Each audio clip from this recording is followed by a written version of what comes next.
Hi there. Now we're going to do lesson 197. It can be but my gratitude I earn. Here is the second step that we take to free your mind from the belief in outside force pitted against your own. So as we had said before, that it was only us that we could ever crucify, now it can be but my gratitude that I can earn. You make attempts at kindness and forgiveness. You make attempts. Sentence number 3 said, yet you turn them to attack again unless you find external gratitude and lavish thanks. So we are always looking for something outside of us to tell us how wonderful we are. Oh, look at how good you are, how kind you are, how forgiving you are. Paragraph number 1, still sentence 4, your gifts must be received with honor, lest they be withdrawn. So we are parting people and we want them to let us know how wonderful we are, how kind we are, how we forgave them. Thank you for forgiving them. And if they don't bow down and they don't let us know how worthy we are of all the lavish gratitude that they now have on us because we forgave them and we were so good to them, we are quick to let them know how we are going to withdraw that. We're going to stay mad at them if they don't let us know how happy they are that we're no longer mad at them. The ego is so insane, absolutely insane. And so you think God's gifts are loans at best, at worst, deceptions, which would cheat you of defenses to ensure that when he strikes, he will not fail to kill. So our ego is so convoluted, it has us playing these ideas that we can attack somebody else or somebody can attack us and then we can forgive them, and if they don't do exactly what we need them to do to deserve our forgiveness, which our legal system is based on, that is based on punishments and attacks and who does favors for whom. And if we don't get the rewards that we want, we're going to withdraw them. But in the back of our mind, there's always this fear that God is going to punish us. And it's waiting there to kill us. All right, paragraph number 2.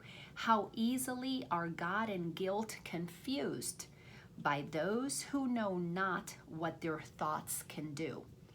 So when you don't realize that it's your thoughts of fear that God's going to punish me that has us project, I'm going to punish you out there. If we don't understand that our minds have projected an image of God that is not true, we bought into an image of God that is not true, so we keep projecting this image of God that is not true, and we keep operating out of guilt because deep down inside there's a part of us that knows the truth, and we're trying to discern between those two voices, the one that projects and the one that knows. Until we get clear and we align with the one voice that knows the truth, that God is inside, because it's God's voice we're hearing inside of us. That's what the Holy Spirit is. Spirit, source, soul, whatever you want to call it, is the voice of God in you. When you begin to realize that that is God speaking through you, wanting to honestly forgive, and then the voice of the ego wants to punish or withdraw forgiveness, until there's a clarity between these two voices, your mind is split. So let's go on to sentence number 2, which is why we're confused, by the way, because our mind is split. We're confused about what God is. We're confused about what we are. We're confused about the power of our mind. And we don't understand how powerful our thoughts are. So sentence number 2 says, deny your strength and weakness must become salvation to you. So when we don't recognize that we have the power to choose our thoughts, then we think that our weakness, oh, they can hurt me, so therefore I should attack. Then that weakness that they could hurt me justifies my feeling strong by attacking, by defending. See how crazy this is? I think I save myself by defending, when all I'm doing is condemning myself, because everything to you is an attack on me. So it's only me that I crucify when I'm trying to crucify you. See yourself as bound and bars become your home. How do bars become our home? Because if I say, I got to keep you out, I got to keep you out, I got to keep you out, all of those thoughts in my mind have me protecting myself from so many things in the world that I can't go out and be free to be myself, because I'm in bondage to those thoughts, keeping the real me behind bars, behind my thoughts. Nor will you leave the prison house or claim your strength until guilt and salvation are not seen as one. until guilt and salvation are not seen as one, until you no longer try to save yourself through guilt, thinking that somehow feeling guilty is going to help you. And freedom and salvation are perceived disjoined, with strength beside them to be sought and claimed and found and fully recognized. We have got to put freedom and salvation together, because until we are free, we are not saved. And while we think that we're saving ourselves and protecting ourselves by thinking that we need to defend ourselves, we are not free and we are not saved. We're imprisoned. Paragraph 3. The world must thank you when you offer it release from your illusions. Yet your thanks belong to you as well, for its release can only mirror yours. Until I release others, until I begin to let Ken know, listen, you're not responsible for my happiness. You're not responsible for my safety. You're not responsible for my salvation. I take full responsibility for that. I'm sorry for anything that I said to you that was unkind, anything that accused you. I forgive myself for having been delusional about that. I hope you forgive me. Until I began to practice that, he didn't stop attacking me.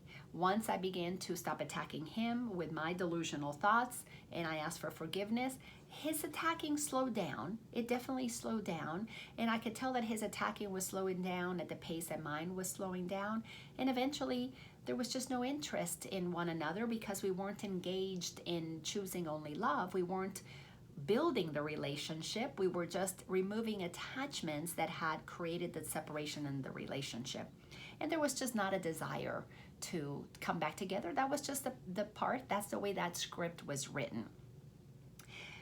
But there was freedom for me once I knew my salvation and my freedom did not depend on him. It came from God in me, and I began to use thoughts that allowed me to have that as my experience. So I went on to my next relationship with the beloved man that I'm with now, and I recognize he's not my source of anything, and to attack him is only to crucify myself. So I am so aware of what I'm thinking and what I'm projecting onto this beautiful man that I can quickly forgive myself and ask for forgiveness from him and clean things up pretty quickly so that I can free myself, which frees our relationship to blossom. Your gratitude is all your gifts require, that they be a lasting offering of a thankful heart released from hell forever. Is it this you would undo by taking back your gifts because they were not honored? Do I really want to give up my freedom because Ken didn't really believe I was being sincere with my asking for forgiveness? Would I want to give up my freedom, my safety? Absolutely not. But my fake forgiveness of somebody else was covering up the gifts that God wanted me to receive. It is you who honor them and give them fitting thanks, for it is you who have received the gifts. Absolutely, the gift of freedom is mine. That's what I was extending by no longer attacking or accusing anybody else. Paragraph 4, it does not matter if another thinks your gifts unworthy. I had to release Ken from believing that I was being honest. I had to release all that. It didn't matter. In his mind, there is a part that joins with yours in thanking you. I knew somewhere deep down inside, he knew that I was being sincere. He couldn't say it to me, but I could feel that he knew it. I could see it in his eyes, that that the soul in him was hearing me, was connected, but that ego didn't want him to really believe it, because he didn't trust love. So no matter how loving I attempted to be, especially towards the end, he couldn't trust it because his ego wouldn't let him, but I could see it in his eyes. I could see his soul knew it. And that was beautiful to me, because I wasn't interested in communicating with his ego, because when I was speaking to him from my soul, I was honoring the soul in him. It does not matter if your gifts seem lost and ineffectual. They are received where they are given. In your gratitude, are they accepted universally and thankfully acknowledged by the heart of God himself? I was being loving because I owed it to myself and to God, period. Not to that separate identity that appeared to be Ken. That ego identity, I was not attempting to do anything with that because that no longer became real to me. What was real is the soul that was expressing itself as Ken, regardless of what Ken's beliefs were. And would you take them back when he has gratefully accepted them? I am not going to tell God that I am not going to stay inside of my joy when God has already accepted my joy, because God knows that my heart was sincere. God knows my innocence. And I did not want to undo that. It's just so beautiful knowing that God accepts every single gesture that we perform with sincerity, because God can see our hearts, and that's all that matters. God blesses every gift you give to him, and every gift is given him because it can be given only to yourself. Do you see how powerful this statement is? Every gift is given to God because we only give to ourselves. Giving and receiving are one. So when I give to God, I give to God, who is God inside of me. God and I are one. We have to acknowledge this. I am not all God, but all that I am is made of God. I have to be humble enough to know that God is in everything I see, but I have to be courageous enough and truthful enough, honest enough to acknowledge that everything that I am is made of God, because I'm made of energy. So when I give thanks to God, I'm thanking myself. When I offer my love and my joy to God, I am offering it to myself. That's why giving and receiving are one. And what belongs to God must be his own, because I belong to God. God belongs to me. I belong to God. I mean, it's just such a beautiful, that's why we are one. Yet you will never realize his gifts are sure, eternal, changeless, limitless, forever given out, extending love and adding to your never-ending joy while you forgive, but to attack again. If our forgiveness is not wholly permanent, now and forevermore, and we take it back and we attack again, if we don't commit to forgiving ourselves again and again and again until one day it's very clear that our joy is not worth disturbing with judgments, when that day becomes crystal clear to you that you're not going to give up your joy, you will stay inside of that permanent forgiveness process, where you know that to forgive is for giving of your love. It's for the giving of your love. That's what forgiveness is you stop hating, you stop fearing, and you start extending love, because love is forgiving it to other. Withdraw the gifts you give by stopping to forgive, and you will think that what is given you has been withdrawn. Because once you get angry with that person again, I'm going to withdraw my forgiveness from you. I'm going to stay mad at you. You're going to feel the lack of joy inside of you. You might feel righteous for a little while, but your joy will go away because you're going to imprison yourself in protecting yourself from that other, crucifying yourself then. But learn to let forgiveness take away the sins you think you see outside yourself, and you can never think the gifts of God are lent but for a little while, before he snatches them away again in death. It is so crazy that we consistently pull ourselves out of our joy because we forget. We totally forget that to forgive is to extend love, and as you extend love, you receive love. So let me read that again. But learn to let forgiveness take away the sins you think you see outside yourself, and you can never think the gifts of God are lent but for a little while, before he snatches them away in death. Once you get used to forgiving, you will know that you will want to stay in that loop of giving love all the time, because it's going to feel so amazing. For death will have no meaning for you then. You will not believe in death once you know that love is what you can give through forgiving. So, because love is for the giving of it. Paragraph 7. And when the end of this belief is fear, let me read this again. For with the end of this belief is fear forever gone. Once you don't believe in death, fear is gone. Thank yourself for this, for he is grateful only unto God, and he gives thanks for you unto himself. So you're grateful to your higher self for extending love. You made that decision. There's a part of you that rose above. It shifted and lifted higher than the density of fear. You have shifted and you've extended love. So you thank your higher self for stepping in. And as your higher self steps in and you are giving love, you are feeling it, you're receiving it, because you're giving it unto himself. Absolutely, you giving it to you, you giving it to God, God giving it to you. It's all one and the same. To everyone who lives will Christ yet come, for everyone must live and move in him. All of us are inside the mind of God. God, the mind of God is the Christ consciousness that we're all attempting to expand into. This journey is returning us to know that we have the Christ inside, because Christ and God are one. Jesus said, I and the Father are one. We're accepting that we are the same Christ consciousness. Jesus is giving us this information so that we can receive it inside of us. And when we realize that there is only one energy, call it consciousness, call it God, call it Christ, whatever you call it, it's love. It's love. And as you give it, you receive it, because there's only one of us here. This is so beautiful.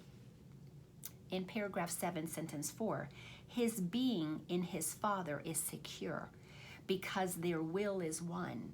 His being, your being, my beingness, my higher self's beingness is secure inside the mind of God, because there's only one will when I align with God. Their gratitude to all they have created has no end, for gratitude remains a part of love. Paragraph 8, thanks be to you, the Holy Son of God. Jesus is thanking us. For as you were created, you contain all things within your capital S self. And you are still as God created you, nor can you dim the light of your perfection. No matter how bad you've been, you can't dim the light of your perfection, not to God. You may not be able to see it because you're projecting darkness, but your perfection is already is known by God, because that's what God created. Sentence 5, in your heart, the heart of God is laid. So inside of us, in our fourth chakra, in our beingness is the heart of God, because that is where God is. God is the love that we are. And we think of our heart as, the organ as being right here, which it is. But love is what powers the organ. It's in our DNA. It's in every cell of our beingness. It's all over the place. This is God. God holds you dear because you are himself. Because God holds us dear, because God knows we are itself, and we begin to know that oneness with God, you will extend that love and oneness to everybody else. It has to happen. It's a natural byproduct of knowing your oneness with God, because you will know God is in everything you see. All gratitude belongs to you because of what you are. All gratitude belongs to us. That's what Jesus is saying. Gratitude belongs to us because we're the presence of God itself. Paragraph 9, give thanks as you receive it. Be you free of all ingratitude to anyone who makes yourself complete. Anyone who I can forgive is helping to make myself complete. And from this self, capital S self, is no one left outside. Once you return to the truth of who you are, you don't want to leave anybody outside. You don't want to see anybody as other than you. You want to see them as aspects of yourself that you're learning to love. I know that Ken was the aspect of my spiritualized ego that I needed to learn to love. Dan is the aspect of my kind, innocent child, because that's what he represents to me. And I had to learn to love that. So everybody is you expressed out there. And when you can see that thing that you don't like about them, it's that thing inside of you don't like, and they're showing you that you don't like that about you. And when you learn to like it and forgive yourself for not liking it and then love it, then that one out there you will love easily, because you're loving yourself. And from this self is no one left outside. Give thanks for all the countless channels which extend this self. Everything, everything, everything is a channel extending out from me, like the rays of the sun extend from the sun. Every being that you see, they're extending from you. You have projected it out there to give you this experience of this external world, because God has given you the power to see the world. And everything that we've projected onto this world is it's what shows us if we're projecting love or we're projecting fear. And when you can behold what is in this world as everything containing God, because God is in you and you're projecting it out there, and then you love it because you have come to peace with God in you. Oh my God, peace on earth, heaven on earth. Oh wow. All that you do is given unto Him, because everybody that I love is loving myself, which means I'm giving it to God in me. All that you think can only be His thoughts. Once you clear up your own ego thinking, you're going to be aligning with the mind of God, sharing with Him the holy thoughts of God. And then the words of God flow through me, because when my mind is not blocking God's thoughts, my ego mind with what's not true, what is true will flow from me. That's why I call everybody beautiful. I call everybody love. I call everybody beloved, because I know I am speaking to God out there, which is expressions of me. Because the God that I am is infinite, so I see it everywhere. It's just so beautiful. Earn now the gratitude you have denied yourself when you forgot the function God has given you. But never think that He has ever ceased to offer thanks to you. God continues to thank us with its love, so that we will one day realize that forgiveness means that love is for giving it out. And every time we forgive ourselves for forgetting, in the practice of forgiveness, we'll return to the memory, to the remembering that love is meant for giving it. Enjoy forgiving. Enjoy giving. For that is what love was created for. And that's what each of us has as our function. Thanks a lot, and I'll see you in the next lesson.